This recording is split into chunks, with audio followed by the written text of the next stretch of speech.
Las pruebas que la productora de Ana Rosa ha sacado del cajón dejan a Rocío Carrasco tiritando.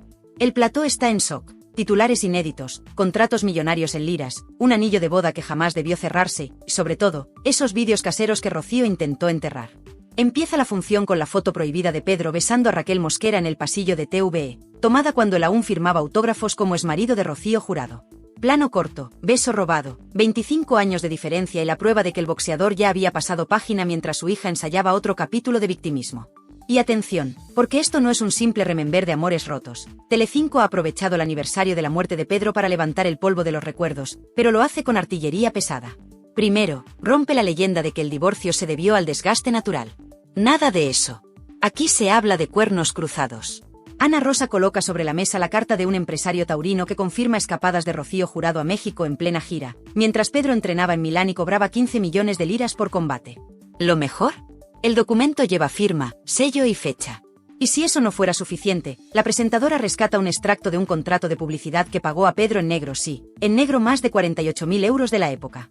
Con ese dinero, dicen, compró un apartamento a nombre de su madre y se guardó la llave para cuando llegara la tormenta. ¿Estrategia de fuga o simple previsión?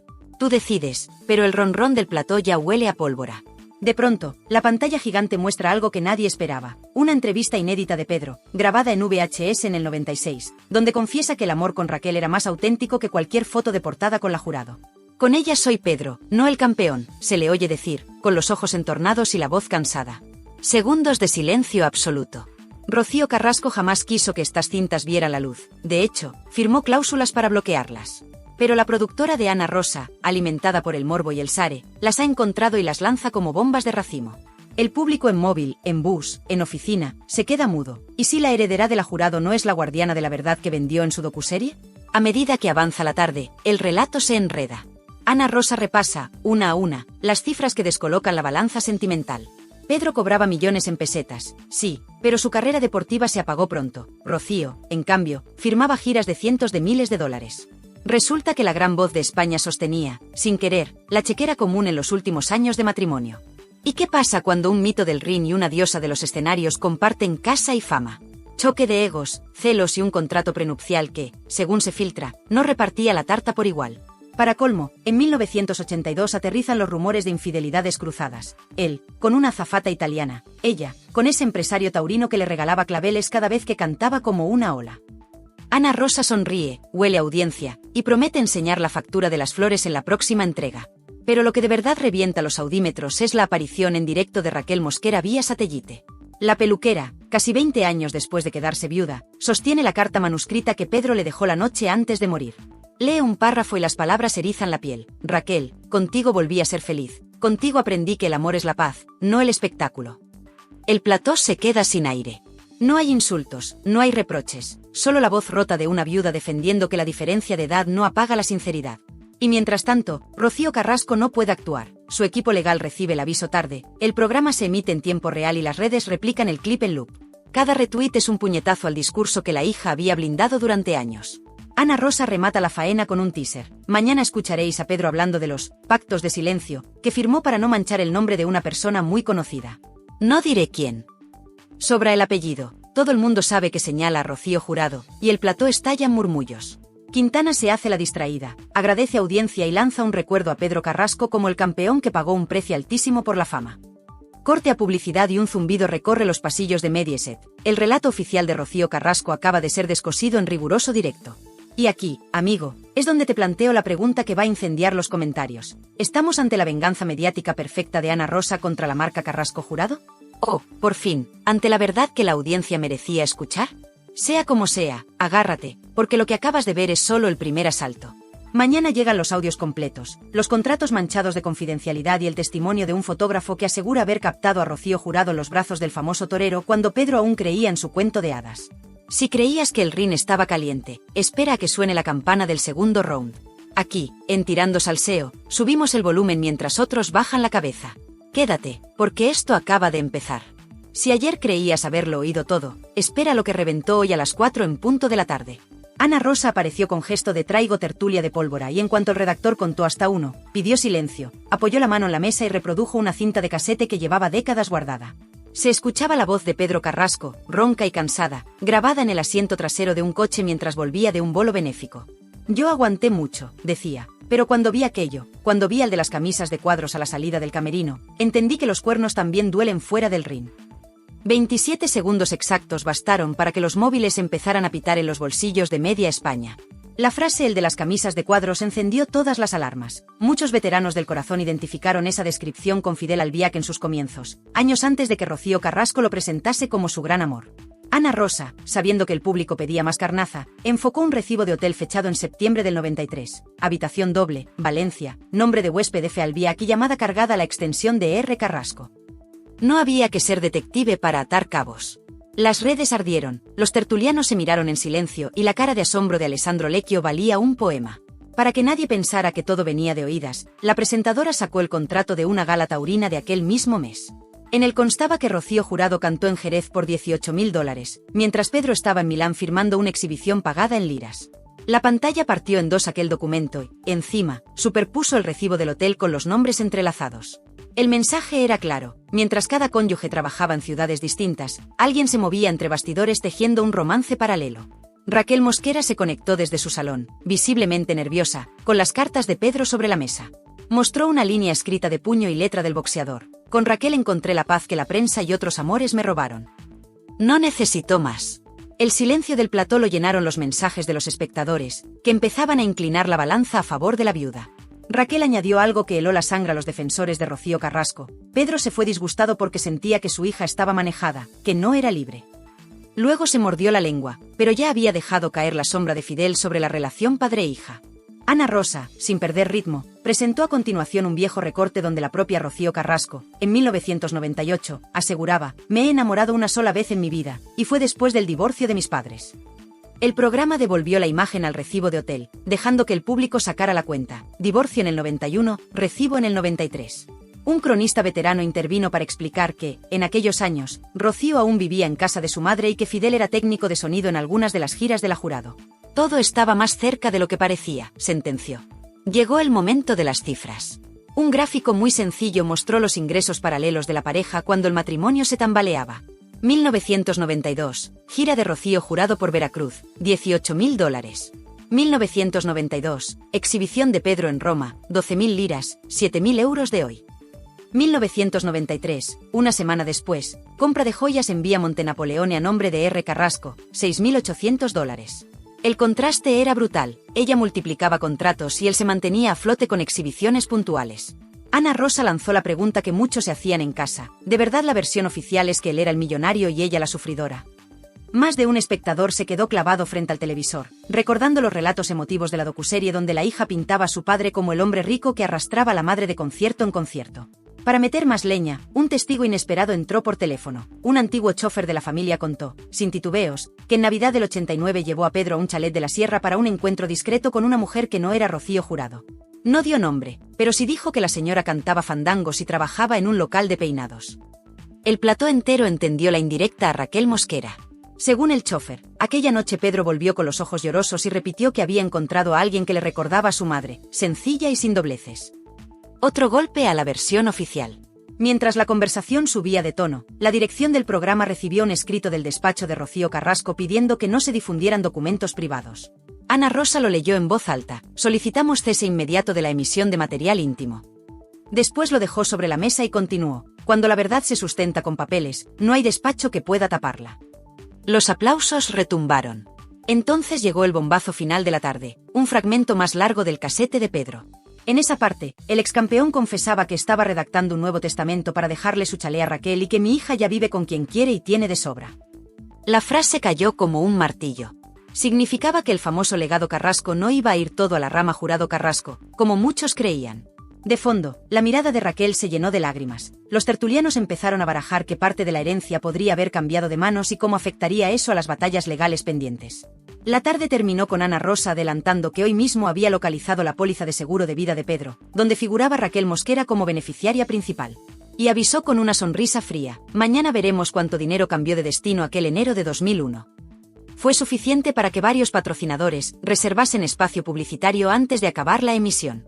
Cuando las luces del plató se apagaron, quedaban flotando 3 preguntas que iban a incendiar sobremesas, cenas y redes sociales. ¿Conocía Rocío Carrasco la relación exacta de su padre con Fidel antes de que su madre falleciera?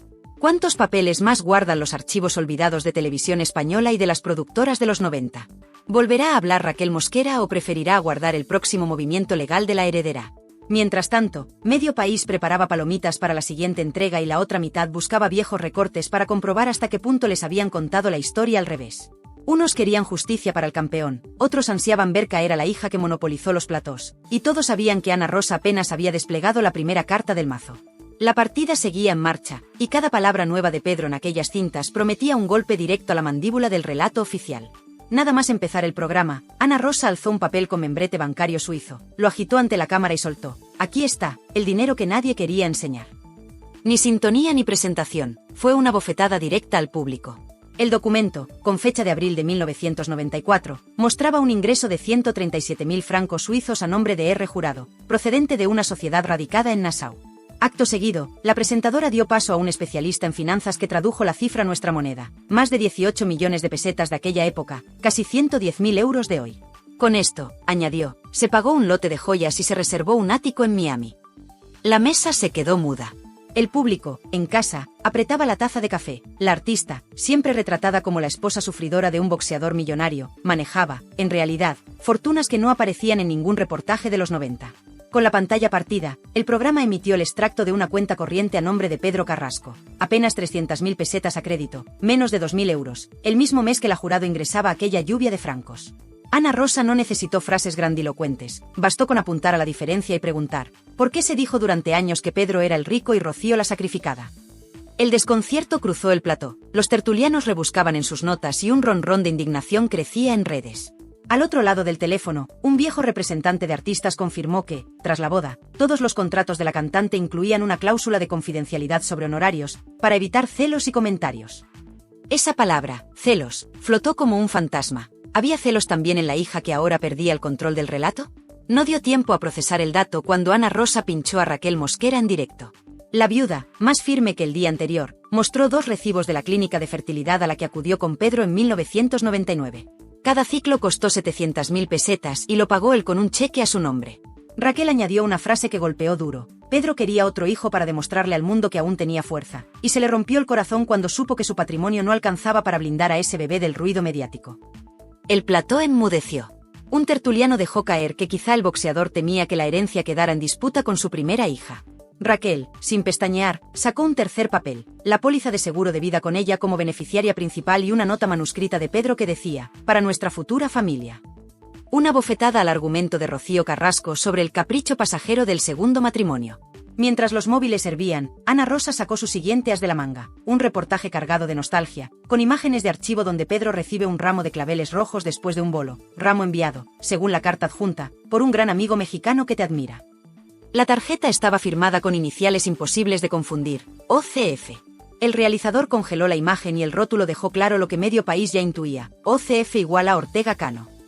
En ese instante, los mensajes en WhatsApp se dispararon. Si el diestro enviaba flores al boxeador, era un gesto de camaradería o un detalle encubierto para Rocío Jurado. A la media hora de programa, llegó otro audio inédito de Pedro. Esta vez se le escuchaba en tono íntimo, grabado, según el rótulo, durante una sobremesa de Navidad de 1995. La fama mata lo que toca, decía, y si a la fama le sumas la ambición, te quedas solo. Añadía que a mi niña la están vistiendo de muñeca y no se da cuenta. En el plató, el eco de esas palabras fue un mazazo. Pedro denunciaba, sin nombrarlos, la influencia de la madre y de Fidel sobre Rocío Carrasco. Tras la grabación, Ana Rosa miró al público y sentenció: un padre pidiendo ayuda en mitad de una cena familiar. ¿Dónde estaba la que hoy presume de haberlo protegido? El silencio se hizo tan denso que se cortaba. Como remate, el programa sacó los recibos de las flores que Rocío Jurado recibía en cada estreno de disco. Uno de ellos, fechado en 1991, ascendía a 60.000 pesetas. La tarjeta la firmaba F. Albiac, entonces ayudante de escenario. El contertulio Luis Rollán, amigo de la Jurado, se pasó la mano por la frente y admitió que nunca había visto aquel gasto. Pero lo cierto es que Fidel se movía cerca de la familia desde mucho antes de lo que cuenta la versión oficial. Fue la frase que detonó el hashtag #Fidel desde el principio. En paralelo, llegó un comunicado del despacho de Rocío Carrasco. Esta vez, le llamaron nota legal, exigiendo rectificaciones. Ana Rosa lo leyó sin anglicismos ni tecnicismos. La señora Carrasco exige que se respete su intimidad y que no se difundan más documentos privados. La presentadora levantó la vista y con voz serena respondió: nosotros respetamos la ley, pero respetamos aún más la memoria de Pedro Carrasco, que no pudo defenderse en vida. El plató estalló en aplausos. El público mayor, el de esa franja de 55 años que sigue la sobremesa, entendió cada palabra. Y la emoción cruzó la pantalla. Mensajes de apoyo a Raquel se multiplicaron y hasta espectadores que antes estaban con la docuserie empezaban a dudar. Para cerrar la jornada, Ana Rosa se guardó un gancho final. Conectó con un notario jubilado que atendió a Pedro en 2000.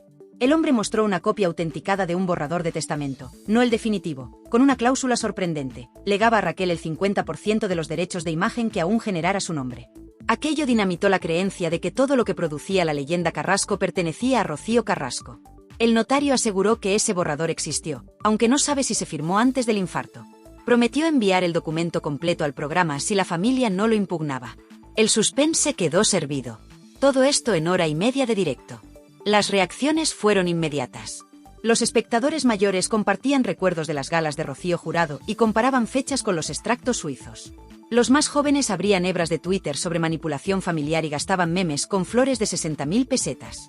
La propia productora de Rocío Carrasco filtró a algunos digitales que estudiaba denunciar revelación de secretos, pero la bola de nieve ya rodaba. Ana Rosa cerró con una mirada al objetivo y una promesa: mañana mostramos el parte médico donde el cardiólogo de Pedro advierte: estrés familiar mantenido como factor de riesgo.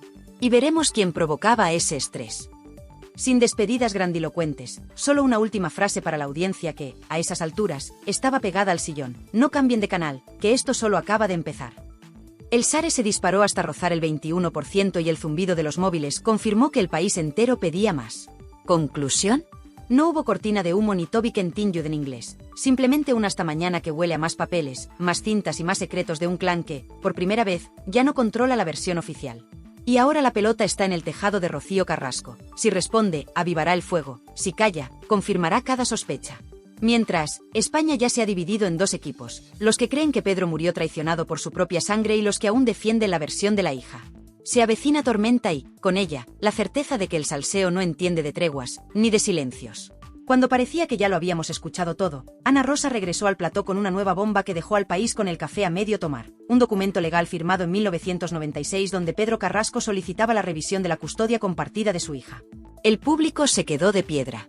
¿Pedro había querido volver a tener contacto regular con Rocío Carrasco cuando ésta ya vivía bajo la influencia de Fidel? La respuesta estaba ahí, con el membrete del Juzgado de Familia de Madrid y la firma del exboxeador. El motivo alegado era claro y contundente: cambios en el entorno de convivencia de la menor que afectan a su estabilidad emocional. La frase encendió todos los platós de televisión como un cerillo en un charco de gasolina. Acto seguido, Ana Rosa sacó lo que calificó como el parte médico que prometimos ayer, un informe emitido por el cardiólogo de Pedro, fechado apenas 5 meses antes de su muerte, en el que se especificaba que sufría arritmia agravada por estrés familiar mantenido, entorno tóxico y ansiedad situacional crónica.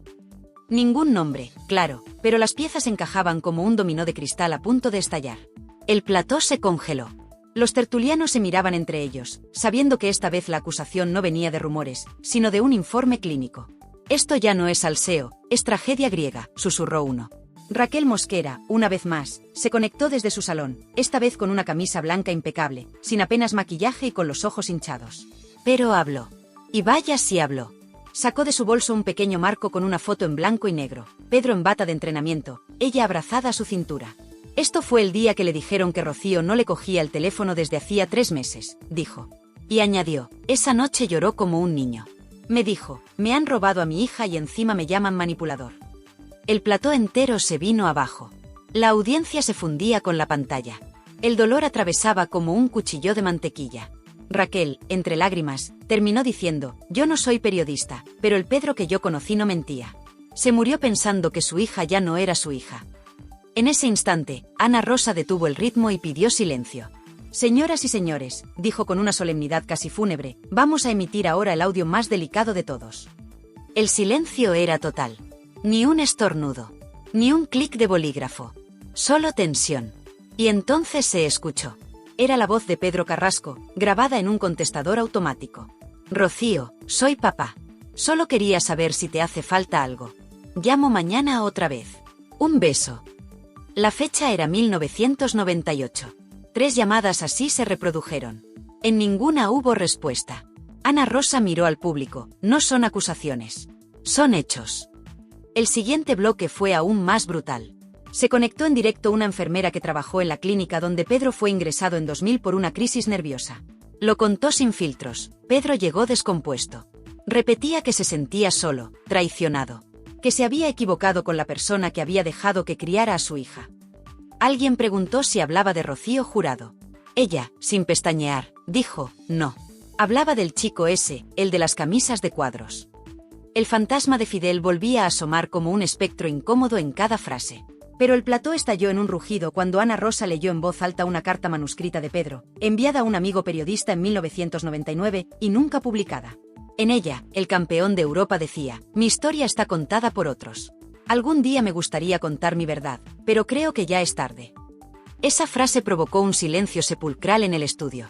El realizador, sabiendo lo que hacía, enfocó el rostro de Raquel. Una lágrima descendía por su mejilla. El público en casa no pestañeaba. Y las redes, mientras tanto, ardían como nunca. Y entonces, otro personaje irrumpió. Un excompañero de entrenamientos de Pedro que se encontraba en Miami llamó al programa en directo. Confirmó que en el año 1995, en una conversación privada, Pedro le confesó que sentía que Fidel había separado a Rocío Carrasco de su familia.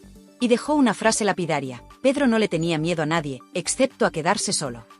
Ahí fue cuando se empezaron a contar los minutos para el comunicado de Rocío Carrasco, que se sabía inminente. En paralelo, desde el departamento legal de Mediaset llegaba una advertencia: posible violación de derechos de imagen si se emite el testamento original sin consentimiento de los herederos legales. Pero ya era tarde. Ana Rosa alzó un sobrelacrado y dijo: esto es el testamento que Pedro firmó 2 semanas antes de morir.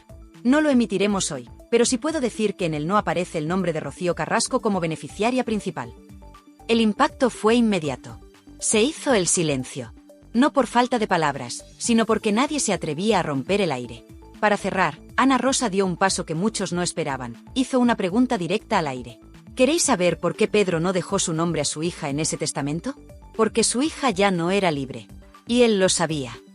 La audiencia explotó. La pantalla se llenó de mensajes. Algunos defendían a Rocío, pero muchos más comenzaban a girar el foco. El relato oficial empezaba a resquebrajarse. Y como si no bastara con todo lo anterior, en el último segundo del programa, se leyó una cita atribuida a Pedro Carrasco que cerró la jornada con el impacto de un directo al mentón. Cuando una hija calla ante la injusticia, deja de ser mi sangre para ser solo un apellido. La frase apareció en pantalla sobre fondo negro, sin música, sin voz en off. Y bastó. Cuando los espectadores pensaban que ya lo habían visto todo, que ningún otro documento o testimonio podría añadir más leña al fuego, Ana Rosa dio el golpe más certero de toda la semana. A las 5:15 exactas, interrumpió a un contertulio para decir: hay una última cinta. Es breve, pero es la que lo cambia todo. Silencio total en plató. El sonido que se oyó a continuación no era una voz cualquiera. Era Pedro Carrasco, desde el interior de una consulta médica, respondiendo a una pregunta sobre su estado de salud. Lo dijo con esa voz grave, rota y honesta: no tengo miedo a morirme. Tengo miedo a que mi hija crea las mentiras de quien le quiere lejos de mí. Un puñetazo al alma. No hubo aplausos. Solo lágrimas en muchos rostros, dentro y fuera de pantalla. Inmediatamente después, la producción del programa mostró en pantalla una línea de tiempo, desde 1991, fecha del divorcio entre Pedro y Rocío Jurado, hasta 2001, año de su fallecimiento. En ese gráfico, con puntos rojos, se marcaron todas las veces que Pedro intentó un acercamiento público o privado con Rocío Carrasco. Fueron 12. Ninguna recibió respuesta. Algunas incluso, según testigos presenciales, terminaron con silencios tensos o rechazos por parte del entorno de Rocío. Pero lo que más escandalizó a los espectadores fue la revelación final de Raquel Mosquera, una carta sin fecha exacta, pero escrita de puño y letra por Pedro, en la que decía: me han vetado como padre. No puedo competir con la fama, ni con los asesores, ni con los que viven a costa de crear odio. Si me pasa algo, que alguien diga que lo intenté. Esa frase quedó congelada en pantalla durante 30 segundos. Tiempo suficiente para que miles de espectadores la fotografiaran, la compartieran, la hicieran viral. Y tiempo suficiente también para que el relato oficial de Rocío Carrasco empezara a desmoronarse delante de toda España.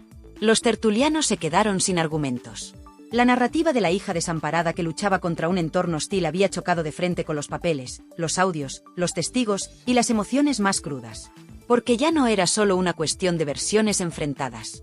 Era una cuestión de verdad, de hechos, de dolor tangible. Y cuando parecía que el programa iba a cerrar así, Ana Rosa sorprendió con un último invitado, el antiguo administrador de Pedro Carrasco. Un hombre mayor, con rostro serio y gesto de quien ya no tiene nada que perder. Lo que soltó fue dinamita. Dijo que, en el año 2000, Pedro se reunió con él para discutir la venta de un piso que tenía en la Costa del Sol. La intención era clara, quería dinero rápido para asegurarse de que Raquel no tuviera que depender de nadie si a él le pasaba algo. La venta no llegó a cerrarse, pero el mensaje estaba claro. Pedro temía que lo poco que tenía no bastara para proteger a quien él consideraba su verdadera familia en ese momento. Y no mencionó en ningún momento a Rocío Carrasco en esa conversación. Ni una sola vez. El plató era una olla a presión. Los móviles no paraban de vibrar. Las redes hervían con mensajes cruzados. Algunos seguían defendiendo a Rocío, pero cada vez más voces exigían una revisión de todo el relato mediático. Incluso periodistas que habían apoyado la docuserie empezaban a lanzar tweets con palabras como revisión necesaria, documentos reveladores o directamente hemos sido engañados. Y entonces, en el último minuto, ocurrió lo impensable. Ana Rosa pidió a realización que cortaran las luces y dejaran solo la imagen del chalet de Pedro Carrasco en Torrelodones. En pantalla, una cámara lenta mostraba el portón de entrada, una bugambilla que trepaba por la verja, y la voz en off de Pedro, rescatada de archivo, diciendo, «Este es mi rincón de paz. Aquí fui feliz». Nada más. No hizo falta ningún editorial, ninguna conclusión. Ese plano silencioso, cargado de melancolía, fue el clavo en el ataúd de la historia oficial que durante décadas nos habían contado. Al terminar la emisión, Telecinco tuvo que emitir un comunicado reconociendo que los documentos presentados eran auténticos, y que cualquier derecho a réplica por parte de Rocío Carrasco quedaba garantizado. Pero ella, hasta ese momento, no dijo ni una palabra. El país entero estaba dividido. Las sobremesas de 500.000 de hogares se habían transformado en juicios improvisados. En peluquerías, panaderías y autobuses se repetían las frases de Pedro como mantres. En redes, los hashtags almohadilla Pedro Carrasco tenía razón y almohadilla la verdad de Raquel Mosquera arrasaban en tendencias.